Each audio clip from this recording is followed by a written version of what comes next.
ఇటీవల కాలంలో 2025-26 శ్రీ సోమేశ్వర పంచాంగంలో ముందుగా జరగబో సంఘటన గురించి తెలియజేశాను. అందులో ముఖ్యంగా ఈ మధ్యకాలంలో 5 రాష్ట్రాల ఎన్నికలు జరిగాయి. దాంట్లో 3 రాష్ట్రాలకు సంబంధించిన ముందుగానే ప్రిడిక్ట్ చేయడం జరిగింది.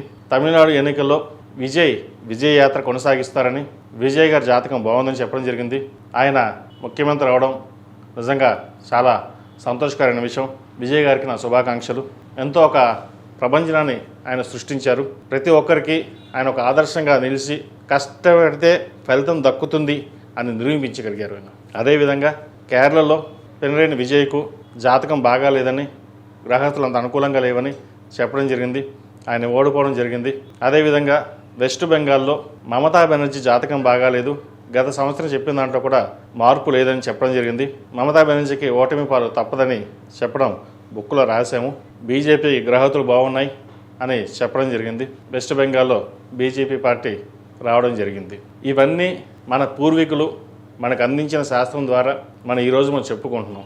ఇది ఏదైనా జరిగింది అంటే పూర్వీకుల, అదేవిధంగా భగవత్ సంకల్పం వల్ల జరిగింది అనుకోవడం తప్ప మన నిమిత్తం మాత్రం. కాబట్టి ఏదైనా గ్రహతులు చెప్పడం ఉన్నాయంటే అవి తప్పు జరిగితే నా తప్పుగా భావిస్తాను. అదే కనుక మంచి జరిగితే అదంతా భగవత్ సంకల్పంగా భావిస్తాను.